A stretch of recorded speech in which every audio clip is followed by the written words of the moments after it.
Cómo un niño huérfano criado en un pueblo que nadie conocía se convirtió en el hombre que cambió el Oriente Medio para siempre. Esta es la historia de Ruhollah Khomeini, el clérigo que prometió liberación y construyó una de las dictaduras más duraderas del siglo XX. El 17 de mayo del año 1900, en el pequeño pueblo de Khomein, al noroeste de Isfahán, nació Ruhollah Mousavi Khomeini.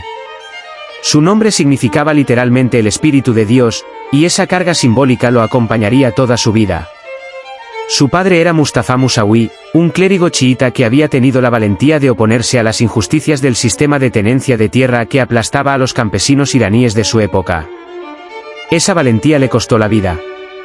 Ruhollah tenía apenas 3 años cuando Mustafa fue asesinado durante un episodio de violencia que dejó a la familia sin su pilar principal. Su madre Aga Khanum y su tía Saebe asumieron su crianza con una determinación que marcaría al niño profundamente. Crecer sin padre en una familia de clérigos empobrecidos no era simplemente una dificultad material. Era la primera lección de Ruhollah sobre la injusticia del mundo en que vivía, y una lección que nunca olvidaría. El abuelo paterno de Ruhollah, un hombre llamado Ahmad Indi, había nacido en la India y había abandonado su país natal para escapar del apretado control británico sobre el subcontinente en el siglo XIX. Había emigrado primero a Mesopotamia y luego se había establecido en Khomein, trayendo consigo una tradición de erudición islámica que su hijo Mustafa heredó y que Ruhollah absorbería desde la más temprana infancia. Era una familia que llevaba generaciones interpretando la voluntad de Dios para las comunidades que los rodeaban, y esa función no era simplemente religiosa sino también política y social en una sociedad donde la mezquita y el Estado eran inseparables de maneras que el mundo occidental moderno encontraba difíciles de comprender. Ruhollah creció sabiendo que su destino estaba en esa tradición. Lo que nadie podía saber todavía era hasta dónde lo llevaría. El Irán en que nació Khomeini era uno de los pocos países de Asia y África que había logrado mantenerse independiente durante la era del imperialismo europeo del siglo XIX. Persia, como era conocida internacionalmente hasta tiempos modernos, tenía una historia de civilizaciones y de imperios que se remontaba miles de años hacia atrás. Ya en el sexto siglo a.C. el imperio persa había sido el más grande del mundo conocido, extendiendo su control desde el mar Egeo y Egipto hasta lo que hoy es Afganistán y Pakistán. Durante la era del Imperio Romano, el Imperio Parto, con base en Persia y Mesopotamia, fue el único poder regional que los romanos nunca pudieron someter completamente. En tiempos medievales Persia fue parte central del califato musulmán gobernado desde Bagdad, y en el siglo XVI el Imperio Safávida emergió como la potencia que detuvo la expansión hacia el este del Imperio Otomano turco. Era una civilización con una conciencia profunda de su propio peso histórico, y esa conciencia era parte del aire que respiraban todos los iraníes, incluyendo el niño Ruhollah en su pueblo de Khomein. Lo que impactó al país de manera más decisiva mientras Khomeini crecía en las primeras décadas del siglo XX fue el descubrimiento de vastas reservas de petróleo y la intervención que ese descubrimiento atrajo de las potencias occidentales que necesitaban ese recurso para alimentar sus economías y sus flotas de guerra. El acuerdo anglo-persa de 1919 convirtió virtualmente a Persia en un estado vasallo de Gran Bretaña, y esa humillación nacional fue el telón de fondo político de toda la infancia y juventud de Khomeini. Era el tipo de experiencia colectiva que produce en las generaciones que la viven una sensibilidad particular ante la interferencia extranjera, un resentimiento que se sedimenta en la cultura política de un país con la persistencia de algo que nunca se olvida completamente aunque pasen décadas. Khomeini absorbió ese resentimiento con la misma naturalidad con que absorbió la teología chiita de su familia, y la combinación de ambas cosas produciría décadas más tarde una visión del mundo en que la religión y el antiimperialismo eran las dos caras de la misma moneda. Si estás disfrutando este vídeo, considera dejar un like y suscribirte al canal para que no te pierdas ninguna biografía nueva. Y ahora queremos escucharte a ti, déjanos un comentario contándonos desde qué parte del mundo estás viendo esto. En 1921, un golpe militar llevó al poder a Reza Shah Pahlaví, quien 4 años después disolvió la dinastía Qajar que había gobernado Irán desde el siglo XVIII y estableció la nueva dinastía Pahlaví. Reza Shah y su hijo Mohammad Reza Shah gobernarían el país casi continuamente hasta finales de los años 70, y su reinado sería el escenario contra el que Khomeini definiría su misión política y religiosa durante décadas. Los Pahlaví eran modernizadores de orientación secular y marcadamente pro-occidental, convencidos de que el futuro de Irán pasaba por la adopción de los modelos económicos, sociales y culturales del mundo occidental. Para Khomeini, Esa convicción era no solo un error político sino una traición a la identidad más profunda del pueblo iraní y una capitulación ante las mismas potencias extranjeras que habían intentado someter a Persia durante el siglo anterior. Mientras todo eso ocurría en la esfera política, Rujale estaba construyendo en la base intelectual y religiosa que le daría la autoridad para desafiar al régimen décadas más tarde.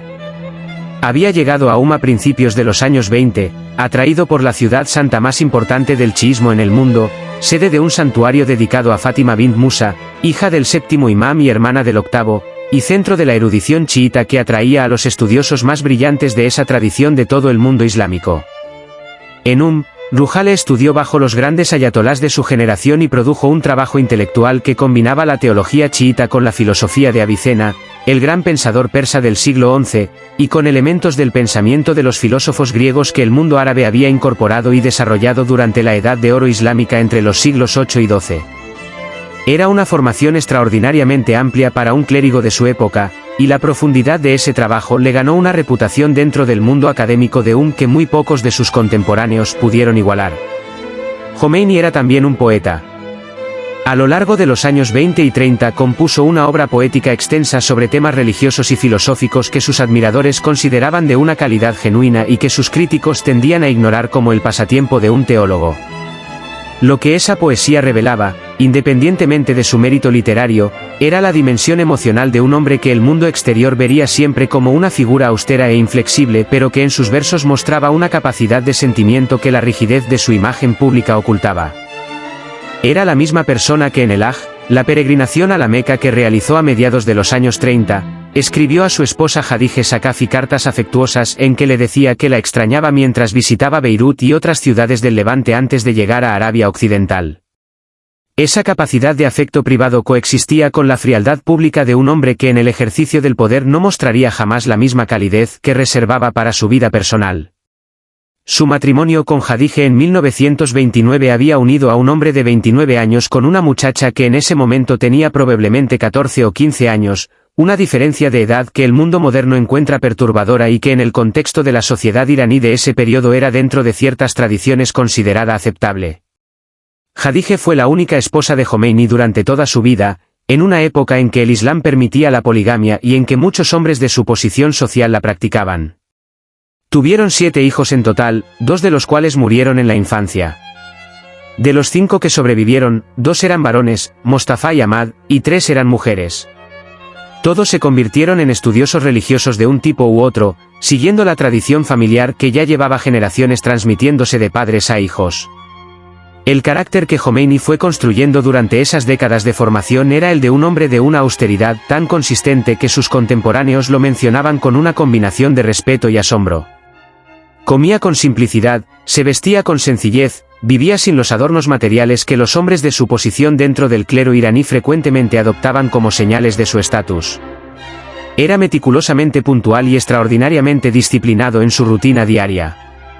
Su adherencia a las normas islámicas de purificación ritual era tan escrupulosa que quienes lo conocían la describían como uno de los rasgos más definitorios de su personalidad. Era incorruptible en el sentido más literal de la palabra. Y esa incorruptibilidad personal, ese contraste visible con la corrupción y el lujo del régimen del Shah que gobernaría Irán durante las décadas siguientes, sería uno de los activos políticos más poderosos que tendría cuando llegara el momento de desafiar a ese régimen abiertamente. El pueblo iraní que veía a los funcionarios del Shah enriquecerse con el dinero del petróleo veía en Jomeini exactamente lo contrario, y esa imagen de pureza personal le daría una credibilidad moral que ninguna propaganda podía fabricar y que ninguna represión podía destruir completamente. Lo que todavía no era visible en esos años de formación era el político que habitaba dentro del teólogo. El hombre que publicaba tratados sobre purificación ritual y comentarios filosóficos no había dado todavía ninguna señal de que llevaría esas convicciones al terreno de la confrontación directa con el Estado.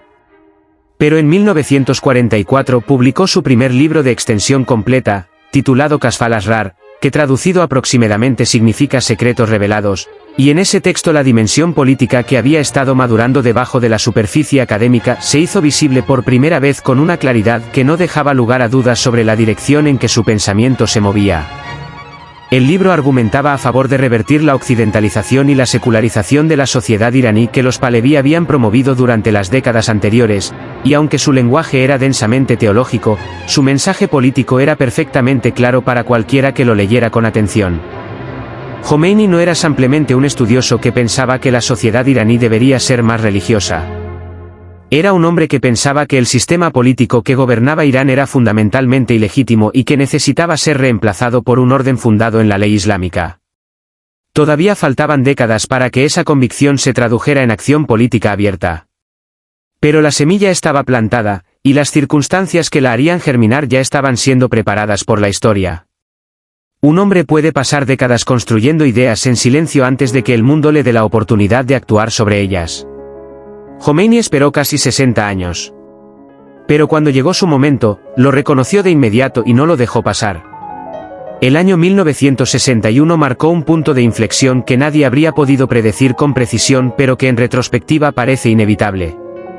Ese año murió el gran ayatolá Seyyed Hossein Ali Tabatabai Borujerdi, la figura más reverenciada del clero chiita iraní de su generación, un hombre que según la tradición podía trazar su linaje directamente hasta el profeta Muhammad. La muerte de Borujerdi dejó un vacío en la cúspide del mundo clerical iraní que varios ayatolás de la generación siguiente aspiraban a llenar, y Jomeini era uno de los más respetados entre ellos.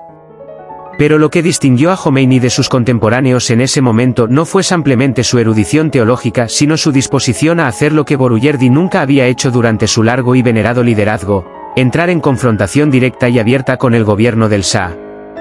La oportunidad llegó en la forma de la Revolución Blanca, el ambicioso programa de reformas que Mohammad Reza Shah Pahlaví lanzó en enero de 1963 con el objetivo declarado de modernizar Irán y transformar su estructura social y económica.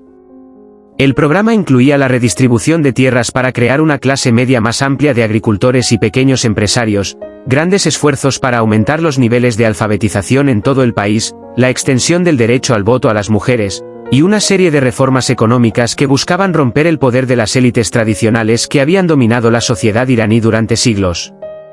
Era un programa que en sus propios términos producía resultados reales. Los niveles de vida y los salarios aumentaron considerablemente en los años 60 y 70, y Irán comenzó a desarrollarse como una de las economías más dinámicas del Oriente Medio.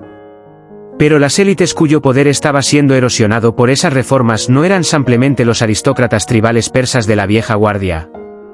Eran también los clérigos chiítas, los ayatolás y los mulás que durante generaciones habían administrado no solo la vida espiritual de los iraníes sino también enormes extensiones de tierra y vastas redes de influencia social y política que la Revolución Blanca amenazaba con desmantelar sistemáticamente. Jomeini vio en la Revolución Blanca exactamente lo que era desde su perspectiva: un ataque deliberado contra el poder del clero y contra los fundamentos islámicos de la sociedad iraní, orquestado por un régimen que servía los intereses de las potencias occidentales a expensas de la identidad y la soberanía del pueblo iraní.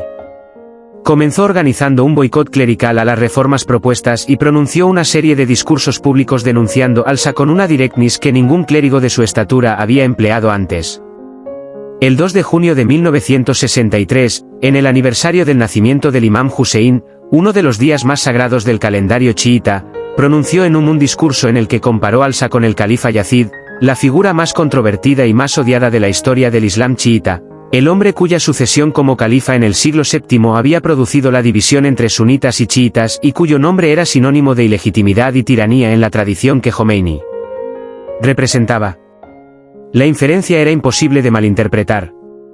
El Shah era un gobernante ilegítimo que había llegado al poder simplemente por ser hijo de su padre, exactamente como Yazid había llegado al poder por ser hijo del suyo, y su gobierno era tan contrario a la voluntad divina como lo había sido el del califa que había causado la mayor fractura de la historia islámica. 2 días después del discurso, el 15 de junio de 1963, Jomeini fue arrestado y trasladado a la capital. La respuesta en las calles de Irán fue inmediata y violenta. Disturbios masivos estallaron en ciudades y pueblos de todo el país, y el proceso de suprimir esos disturbios le costó la vida a un número estimado de 400 personas. Era la primera demostración de escala real de la capacidad de Jomeini para movilizar a la población iraní, y el régimen del Shah la tomó con la seriedad que merecía. Jomeini fue mantenido bajo arresto domiciliario durante más de 2 meses antes de ser liberado, con la esperanza de que esa señal de que el gobierno estaba dispuesto a detenerlo si continuaba su oposición lo llevaría a moderar su posición. No hubo tal moderación. Continuó expresando su oposición con la misma vehemencia durante el resto de 1963 y a lo largo de 1964, lo que llevó a un segundo arresto después de que denunciara los planes del gobierno de otorgar nuevas inmunidades diplomáticas al personal americano en Irán, una medida que Jomeini interpretó como la confirmación más reciente de la servidumbre del régimen ante Washington. En esa segunda detención algo ocurrió que reveló la naturaleza del régimen del Shah con una claridad que ninguna propaganda podría haber fabricado tan eficazmente. El primer ministro Hassan Ali Mansur golpeó físicamente al ayatolá durante su interrogatorio. Era un acto de una imprudencia política extraordinaria que sus consecuencias inmediatas demostraron. Mansur fue asesinado en enero de 1965 por extremistas chiitas en Teherán, un asesinato que muchos en Irán interpretaron no como terrorismo sino como justicia. Jomeini fue colocado en un avión por la Shabak, la temida policía secreta del Shah, el 4 de noviembre de 1964, y enviado a Turquía. Comenzaban así más de 14 años de exilio, 14 años durante los cuales el mundo cambiaría de maneras que nadie podía prever completamente pero que al final crearían las condiciones exactas para el regreso triunfal que Jomeini nunca dejó de creer que ocurriría. La Shabak que lo había expulsado del país no era simplemente una agencia de inteligencia ordinaria. Era una máquina de represión cuya brutalidad contra los opositores del régimen era conocida y documentada, aunque la escala exacta de sus crímenes siguiera siendo objeto de debate histórico. Entre su fundación en 1957 y su disolución en 1979, la Shabak detuvo en secreto a decenas de miles de personas. Muchas fueron torturadas con métodos que incluían cables eléctricos aplicados a las extremidades y otras formas de crueldad que sus víctimas describirían en detalle después de que el régimen cayera. El número de personas que murieron a manos de la policía secreta del Shah es uno de los datos más disputados de esa historia, con estimaciones que van desde cientos hasta varios miles, pero lo que no es disputado es que la represión era real, sistemática y suficientemente brutal como para generar un resentimiento que se fue acumulando en la sociedad iraní con la paciencia de algo que tarde o temprano iba a estallar. Jomeini, desde el exilio, era el nombre y el rostro alrededor del cual ese resentimiento encontraba su expresión más articulada. Los primeros meses del exilio los pasó en la ciudad turca de Bursa, donde el gobierno turco inicialmente restringió sus movimientos y comunicaciones, aunque esa restricción fue levantada con relativa rapidez. En septiembre de 1965 se trasladó a la ciudad de Najaf en Irak, uno de los lugares más sagrados del Islam chiita por ser considerado el lugar de entierro de Ali, el yerno del profeta Muhammad y el primero de los 12 imams que los chiitas reconocen como los legítimos sucesores del profeta. Establecerse en Najaf no era simplemente una decisión logística. Era una decisión simbólica que ubicaba a Jomeini en el corazón mismo de la tradición religiosa que representaba y que le daba una plataforma espiritual que ningún gobierno podía retirarle. Desde Najaf podía enseñar, podía escribir, podía mantener contacto con sus seguidores en Irán y con la red creciente de estudiantes y clérigos que veían en él la figura más capaz de liderar la resistencia al régimen del Shah. Fueron los años más productivos intelectualmente de toda su vida. Escribió los dos textos que serían considerados sus obras más importantes y que proveerían la arquitectura ideológica del Estado que construiría décadas después. El primero, Tahrir al-Basila, comenzado en Turquía y terminado en Irak, presentaba respuestas a miles de preguntas sobre una gama extraordinariamente amplia de temas religiosos y sociales, desde la purificación ritual hasta los impuestos y las relaciones de poder entre el clero islámico y los gobiernos civiles. Era en esencia un manual de gobernanza islámica que respondía a casi cualquier pregunta que una sociedad regida por la ley coránica pudiera plantear. El segundo, El gobierno islámico, publicado en 1970, era un texto más delgado pero de una influencia política más directa e inmediata. Argumentaba con una claridad que no dejaba espacio para la ambigüedad que el Shah necesitaba ser removido del poder y que en su lugar debía establecerse una teocracia chiita gobernada por los clérigos más calificados. Era la primera vez que Jomeini articulaba de manera sistemática y escrita no solo lo que debía destruirse sino lo que debía construirse en su lugar, y ese texto se convertiría en la Biblia política del movimiento que llevaría a la revolución de 1979. El gobierno iraquí de ese periodo le proporcionó condiciones relativamente favorables. Le permitió enseñar en Najaf y operar una estación de radio que transmitía mensajes de resistencia al régimen del Shah directamente hacia Irán, donde podía ser captada por los oyentes que lo buscaban con una frecuencia que iba creciendo a medida que el descontento con el Shah se profundizaba. Su esposa y su hijo Ahmad se unieron a él después de un tiempo en Irak, y la vida del exilio adoptó una rutina que combinaba la producción intelectual con la organización política de una red de seguidores que se extendía por todo Irán y por las comunidades de la diáspora iraní en Europa y América. Era un hombre que nunca dejó de creer que regresaría, y esa certeza le daba una paciencia y una consistencia que sus seguidores interpretaban como la serenidad de alguien que sabía que la historia estaba de su lado. Pero la situación en Irak se fue complicando a medida que avanzaban los años 70. El partido Ba'athista secular había tomado el poder en Bagdad en 1968, y con el ascenso de Saddam Hussein como la figura de facto más poderosa del partido a mediados de esa década, la tolerancia hacia la presencia de Jomeini y su movimiento en territorio iraquí comenzó a erosionarse bajo la presión del Shah, que negociaba activamente con el gobierno de Bagdad para conseguir la expulsión del ayatolá. Luego ocurrió algo que cambió la dinámica de todo. El 23 de octubre de 1977, Mostafa Jomeini, el hijo mayor del ayatolá, murió en Najaf de lo que oficialmente fue descrito como un ataque cardíaco. Tenía 46 años. Su muerte fue desde el primer momento percibida como sospechosa por quienes la conocieron, y la percepción generalizada en Irán fue que los agentes de la Shabak habían envenenado al hijo del ayatolá como mensaje de advertencia al padre. Esa percepción, independientemente de su veracidad, tuvo consecuencias políticas reales e inmediatas. Las manifestaciones públicas de duelo por la muerte de Mostafa se convirtieron en las primeras manifestaciones masivas de oposición al Shah en las ciudades iraníes, y ese movimiento de protesta de principios de 1978 fue la semilla directa de la revolución que estallaría a lo largo de ese año. En septiembre de 1978, después de que el gobierno del Shah intensificara las presiones sobre Bagdad para que expulsara a Jomeini, el ayatolá fue finalmente obligado a abandonar Irak.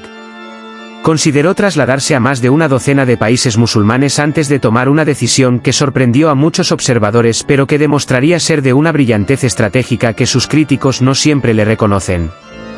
Eligió Francia. Específicamente, eligió una casa en el suburbio parisino de Neauphle-le-Château, y esa elección no era arbitraria.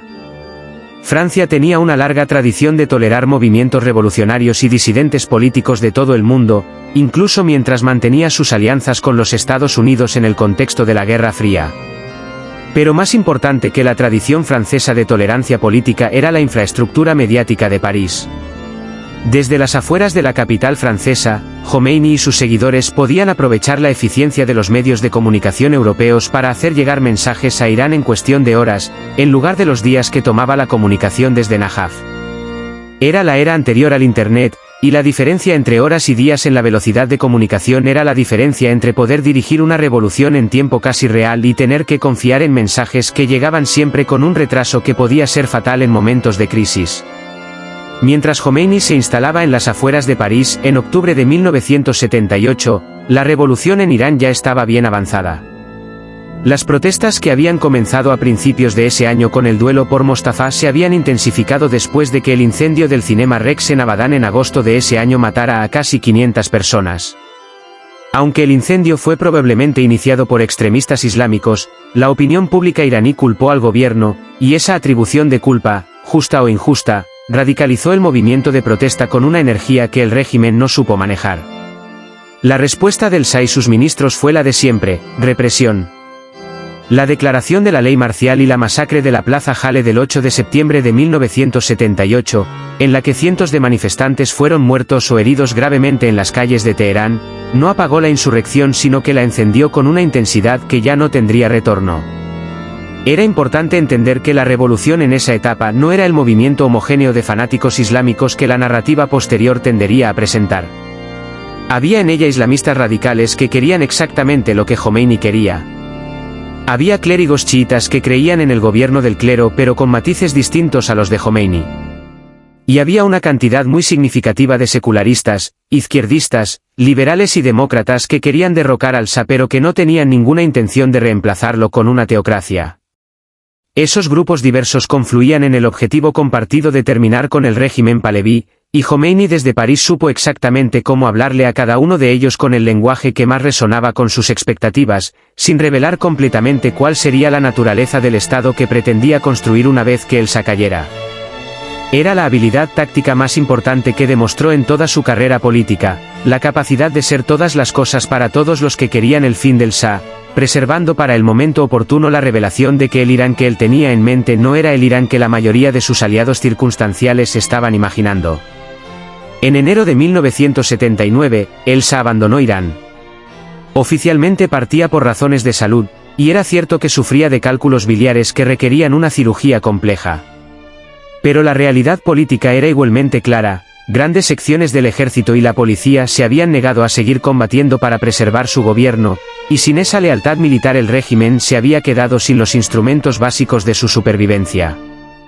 El Shah viajó primero a Egipto, luego recibió tratamiento en los Estados Unidos, y murió en El Cairo en el verano de 1980 sin haber vuelto jamás a pisar el suelo de su país. El 1 de febrero de 1979, 2 semanas después de la partida del Shah, el avión que traía a Jomeini de regreso a Irán aterrizó en Teherán. Millones de iraníes salieron a las calles de la capital para recibirlo. Era el regreso más esperado y más multitudinario que Irán había presenciado en su historia moderna, y el hombre que descendió del avión después de 14 años de exilio no era simplemente un líder religioso que regresaba a casa. Era el hombre que en los meses siguientes transformaría toda la arquitectura del Estado iraní de maneras que sus aliados más cercanos no habían anticipado completamente y que sus adversarios nunca habían podido imaginar. Hay un momento en toda revolución en que la euforia del triunfo comienza a revelar lo que realmente estaba detrás de ella. En Irán ese momento llegó más rápido de lo que nadie esperaba. El Irán que recibió a Jomeini en febrero de 1979 era un país en ebullición donde todo parecía posible y donde nadie tenía todavía certeza de qué forma tomaría el nuevo Estado que estaban haciendo. Los secularistas que habían combatido al Shah junto a los islamistas creían genuinamente que lo que vendría sería una república democrática moderna con una dimensión religiosa pero sin el dominio absoluto del clero sobre la vida pública. Los izquierdistas y los marxistas que habían puesto sus cuerpos en las calles durante las protestas de 1978 creían que la revolución abriría el camino hacia una transformación social y económica de orientación progresista. Y los liberales moderados que habían participado en el movimiento de oposición creían que Jomeini, con toda su autoridad religiosa, funcionaría como una figura de legitimidad moral que respaldaría un gobierno civil elegido democráticamente. Todos ellos estaban equivocados. Y Jomeini sabía exactamente lo que quería desde antes de aterrizar en Teherán. A lo largo de 1979 se desarrolló en la capital iraní una lucha de poder de una complejidad extraordinaria entre los clérigos chiitas que seguían a Jomeini y los múltiples grupos de secularistas que habían participado en la revolución con sus propias agendas. El primer ministro interino, el secularista Mehdi Bazargan, era un hombre de buena fe que creía que podía construir un sistema de gobierno que equilibrara los valores islámicos con los principios democráticos modernos. Lo que no comprendió a tiempo fue que Jomeini no estaba interesado en ese equilibrio. Estaba interesado en la victoria total del clero sobre todas las demás fuerzas políticas del país, y tenía la paciencia y la habilidad táctica para conseguirla de manera gradual pero implacable. El borrador de constitución que un aliado de Jomeini había preparado en París durante el invierno de 1978 fue presentado a los iraníes como la base del nuevo sistema político, y cuando fue adoptado mediante referéndum en diciembre de 1979, Jomeini ascendió inmediatamente como líder supremo de Irán. La lucha por el poder había terminado. Los secularistas habían perdido sin haber entendido completamente que estaban en una guerra. Si estás disfrutando este vídeo, considera dejar un like y suscribirte al canal para que no te pierdas ninguna biografía nueva. Y ahora queremos escucharte a ti, déjanos un comentario contándonos desde qué parte del mundo estás viendo esto. La constitución que quedó establecida al final de ese proceso era un documento de una contradicción interna fascinante que revelaba exactamente la naturaleza del Estado que Jomeini había construido. Incorporaba elementos de las constituciones democráticas occidentales, un presidente elegido por sufragio universal, un parlamento, un sistema de representación que daba a los ciudadanos iraníes una voz formal en el gobierno de su país. Pero cada uno de esos elementos democráticos estaba subordinado a la autoridad religiosa del líder supremo y al consejo de clérigos que interpretaban la voluntad divina por encima de cualquier decisión que los representantes elegidos pudieran tomar. El artículo 20 de la Constitución, por ejemplo, otorgaba a las mujeres virtualmente los mismos derechos políticos y económicos que a los hombres, pero añadía al final una cláusula que establecía que esos derechos solo serían respetados en la medida en que fueran compatibles con los criterios islámicos. Era la estructura completa del nuevo Estado en miniatura, una fachada de modernidad democrática con un núcleo de poder teocrático absoluto que invalidaba esa fachada cada vez que lo considerara necesario. No era una democracia con características islámicas. Era una teocracia con decoración democrática.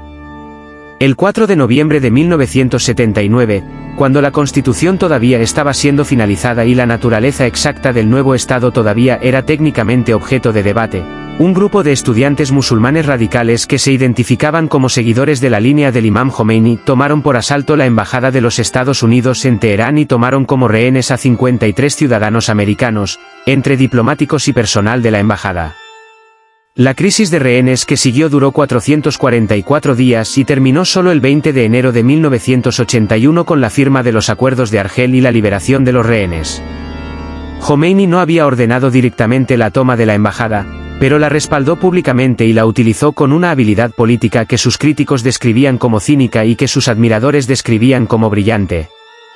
Los que habían tomado la embajada tenían dos objetivos: ganar influencia sobre el gobierno americano que creían estaba intentando desestabilizar la revolución, y radicalizar aún más el proceso político interno iraní para garantizar que Jomeini y el clero consolidaran su control antes de que los secularistas pudieran organizarse. En ambos objetivos tuvieron un éxito considerable. El primer ministro Bazargan, que había estado negociando con funcionarios americanos cuando los estudiantes tomaron la embajada, se vio políticamente imposibilitado de continuar en su cargo y renunció.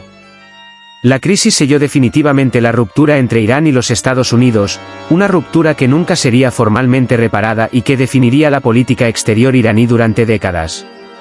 Fue en ese contexto de consolidación del poder interno y de confrontación con el mundo exterior que la República Islámica de Irán fue sometida a su prueba más brutal.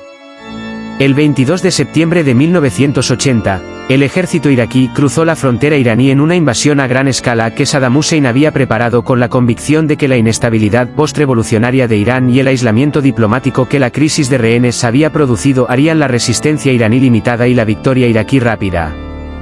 Saddam quería las provincias occidentales de Irán ricas en petróleo, especialmente Juzestán, y creía que podía tomarlas antes de que Irán pudiera montar una respuesta efectiva. Estaba completamente equivocado en esa evaluación.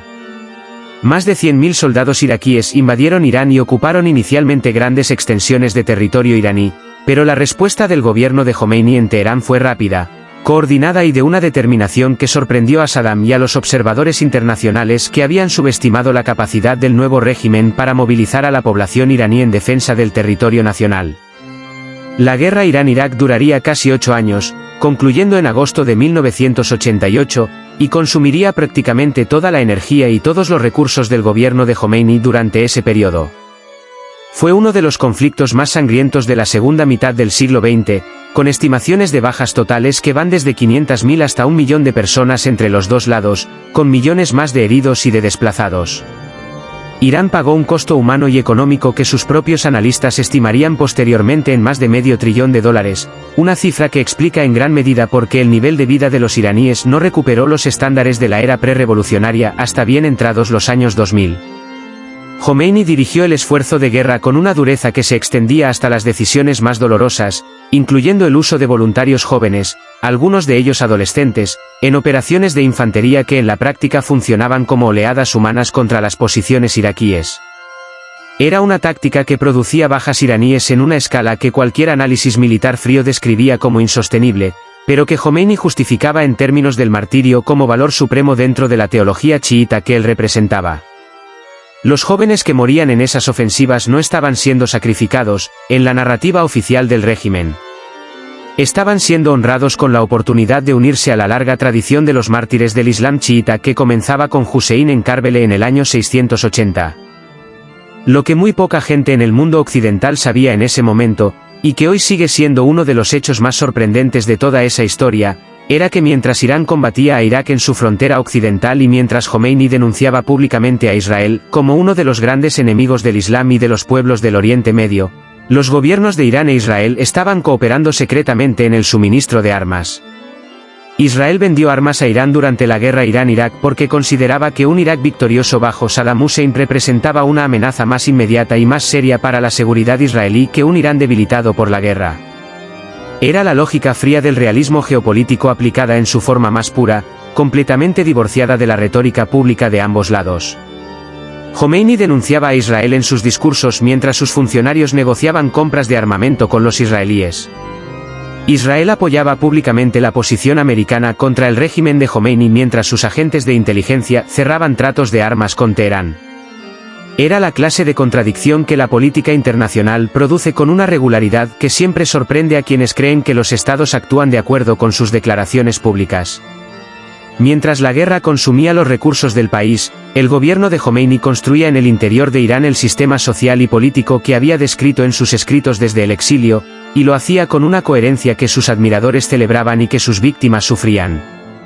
Las mujeres fueron obligadas a usar el hijab en público y a conformarse con los códigos de vestimenta islámicos que el nuevo régimen estableció como obligatorios.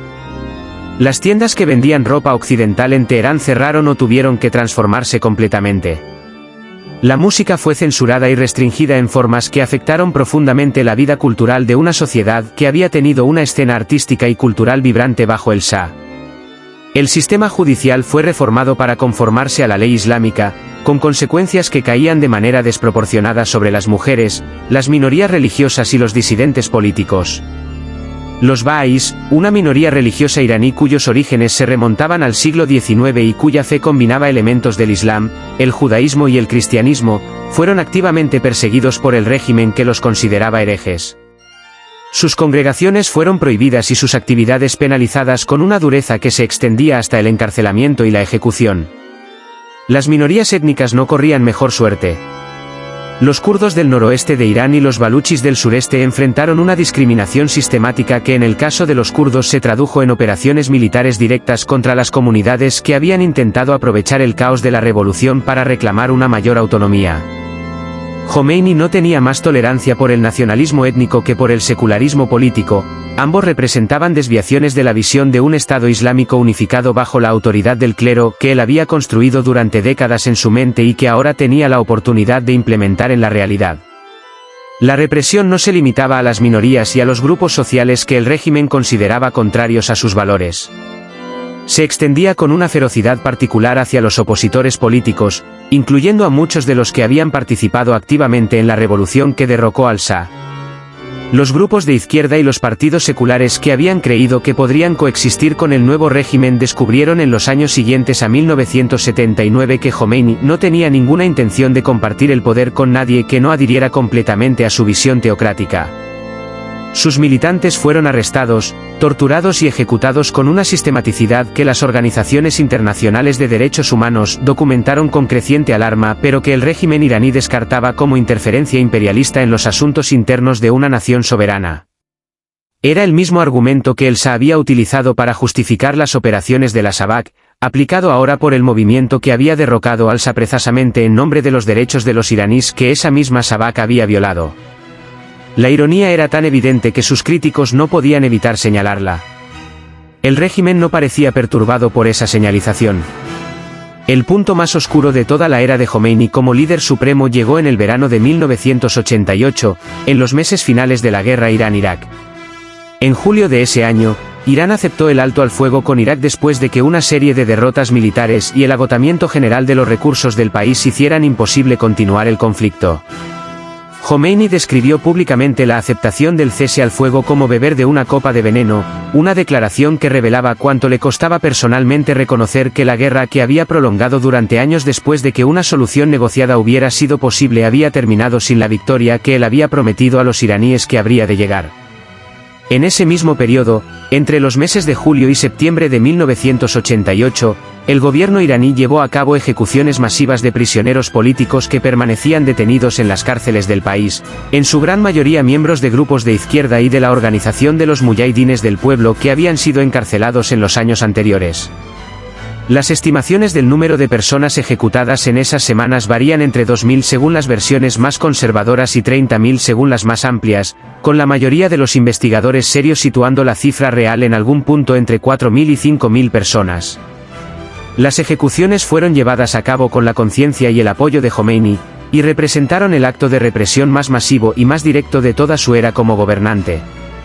Muchas de las víctimas ya habían cumplido sus condenas y estaban próximas a ser liberadas cuando fueron ejecutadas. Sus familias no fueron notificadas. Sus cuerpos fueron enterrados en fosas comunes sin señalización. El régimen no reconoció durante años que las ejecuciones habían ocurrido en esa escala, y cuando la evidencia se volvió imposible de negar, las presentó como una necesidad de guerra que ningún gobierno habría podido evitar en las circunstancias de ese momento. Era el legado más indeleble e indefendible de un hombre cuya vida había comenzado con la pérdida de un padre asesinado por oponerse a la injusticia, y que había terminado ordenando la muerte masiva de personas que se habían opuesto a la injusticia que él mismo había construido. La distancia entre el niño de Khomeini y el líder supremo que firmaba órdenes de ejecución masiva en 1988 era la distancia que separa a quien combate el poder de quien lo ejerce sin límites, y esa distancia, en la historia de Khomeini como en tantas otras historias del siglo XX, resultó ser infinita. Hay hombres cuya última decisión pública define su legado más que todo lo que hicieron antes. Para Khomeini esa decisión llegó en febrero de 1989, pocos meses antes de su muerte, y sus consecuencias se extendieron décadas más allá de su vida. El 14 de febrero de 1989, Khomeini emitió una fatwa, un decreto religioso, contra el escritor británico de origen indio Salman Rushdie, condenándolo a muerte por haber publicado la novela Los versos satánicos, un libro que el régimen iraní y muchos musulmanes en todo el mundo consideraban una blasfemia contra el Islam y contra el profeta Muhammad. La fatwa no era simplemente una declaración de desaprobación religiosa. Era una orden de ejecución dirigida a cualquier musulmán en cualquier parte del mundo que tuviera la capacidad de llevarla a cabo, con una recompensa económica para quien lo hiciera.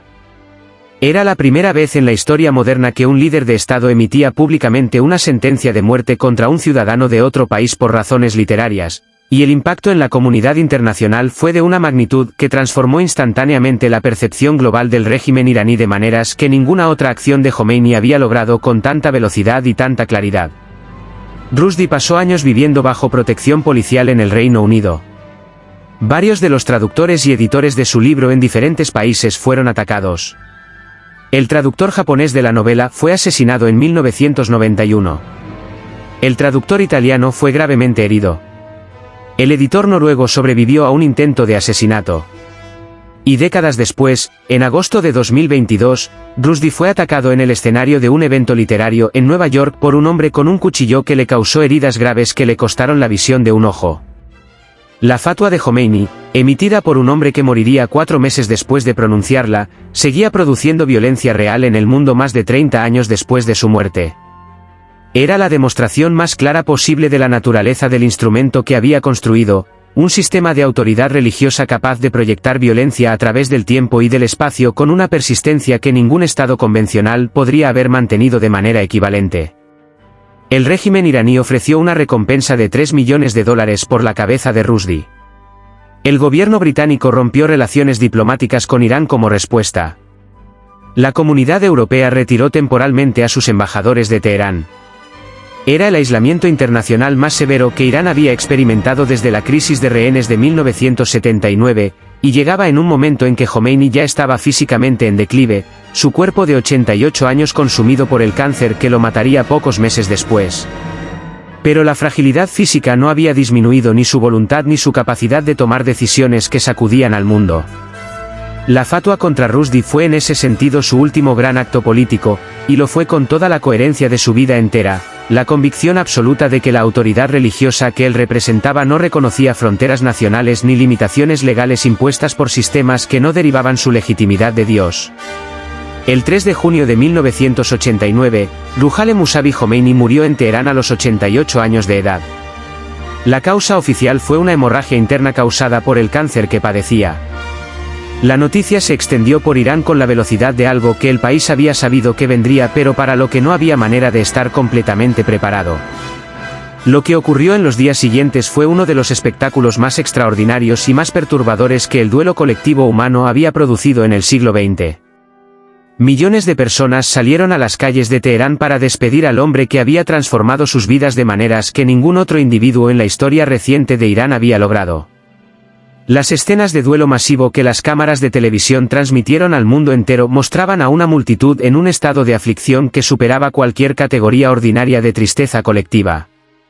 Hombres y mujeres se golpeaban el pecho, se desgarraban la ropa, lloraban con una intensidad que a los observadores occidentales les resultaba difícil de comprender en sus dimensiones reales. El féretro de Jomeini fue llevado en procesión a través de las calles de Teherán en un helicóptero porque la densidad de la multitud hacía imposible cualquier traslado terrestre. Cuando el ataúd fue bajado para permitir que los fieles se despidieran, la masa de personas que intentaba tocarlo o acercarse a él se convirtió en una estampida que rompió literalmente el féretro y estuvo a punto de hacer imposible la preservación del cuerpo. Las autoridades iraníes tuvieron que suspender el funeral y rescatar el cuerpo en helicóptero antes de poder reiniciar la ceremonia con medidas de seguridad que esta vez pudieran contener la escala del duelo. Se estima que entre 8 y 10 millones de personas participaron en las ceremonias fúnebres, una de las concentraciones humanas más grandes de la historia moderna. Era la medida más brutal y más directa del poder que Jomeini había ejercido sobre la imaginación y la devoción de una nación entera durante más de una década. Fue enterrado en el mausoleo de Jomeini al sur de Teherán, un complejo que con el tiempo se convertiría en uno de los sitios de peregrinación más visitados de Irán y en uno de los edificios religiosos más grandes del mundo islámico, con una cúpula dorada que puede verse desde kilómetros de distancia y un complejo que el régimen iraní siguió expandiendo durante décadas después de su muerte con un costo que los críticos describían como obsceno en un país donde millones de personas vivían en pobreza.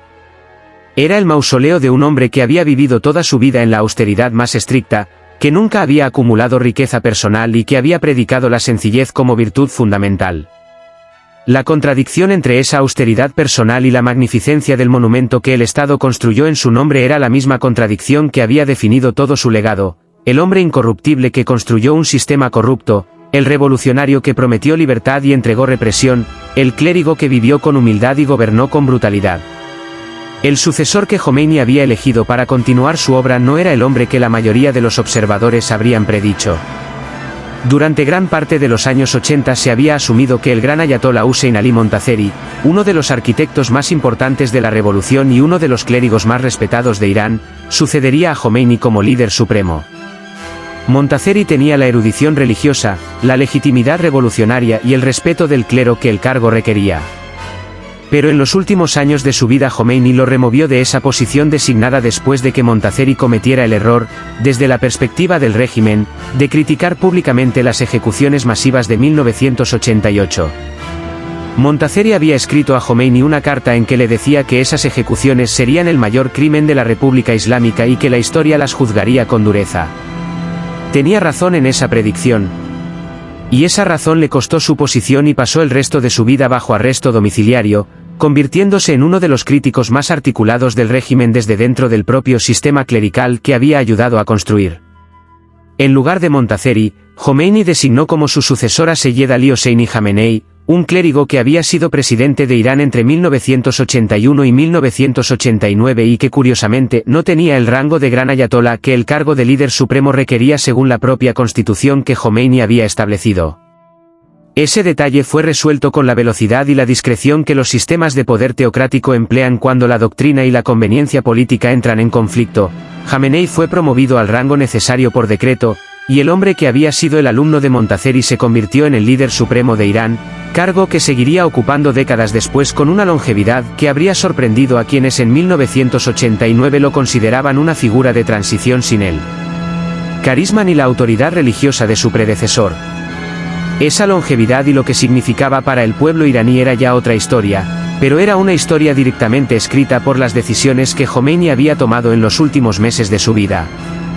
El Irán que Jomeini dejó atrás en junio de 1989 era un país profundamente transformado respecto al que había encontrado cuando regresó del exilio en febrero de 1979.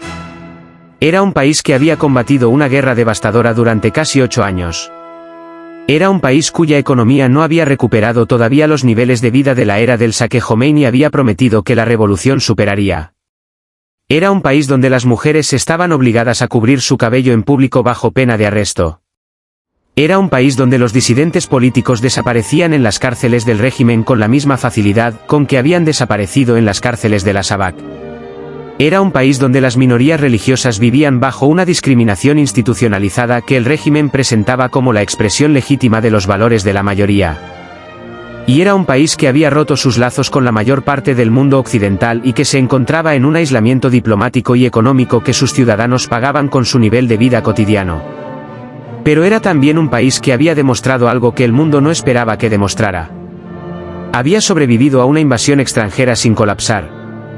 Había construido instituciones de gobierno que, aunque profundamente defectuosas en términos de libertad y de justicia, tenían una coherencia interna que las hacía más duraderas de lo que sus críticos habían predicho.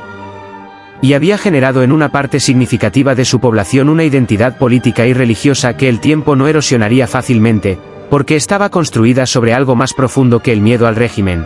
Estaba construida sobre una visión del mundo que para quienes la compartían era genuinamente sagrada y que ninguna presión exterior podría simplemente hacer desaparecer. Ese era el legado más difícil de evaluar de Ruhollah Jomeini. No el mausoleo dorado al sur de Teherán. No las ejecuciones masivas de 1988. No la fatua contra Rushdie que seguiría produciendo violencia décadas después de su muerte. Sino la pregunta que su historia planteaba sin respuesta fácil: ¿qué hace con un hombre que fue genuinamente incorruptible en su vida personal y genuinamente brutal en el ejercicio del poder?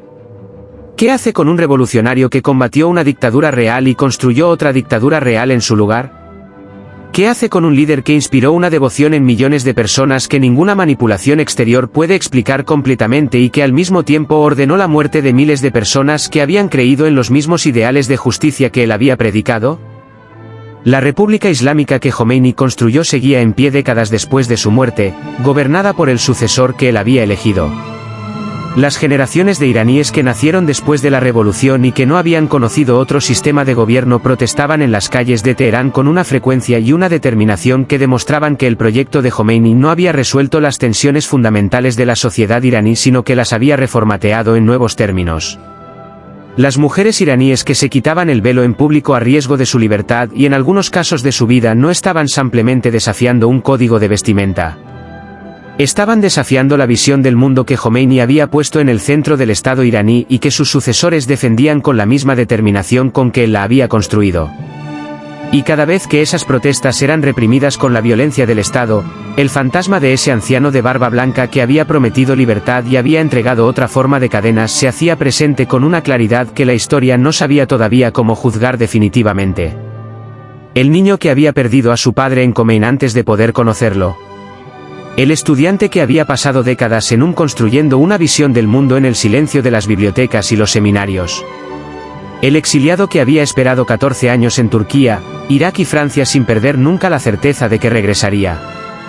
El anciano que había descendido de un avión en Teherán ante millones de personas y había tomado el poder con una velocidad y una determinación que dejó a sus aliados sin tiempo para reaccionar. El líder supremo que había gobernado con una mano de hierro durante una década y había dejado atrás un sistema diseñado para perpetuarse a sí mismo mucho más allá de su propia vida. Todo eso era Ruhollah Mousavi Jomeini. Y la pregunta de si había sido un liberador o un tirano, un hombre de Dios o un hombre del poder, seguía siendo en el fondo la misma pregunta que Irán y el mundo no habían terminado todavía de responder.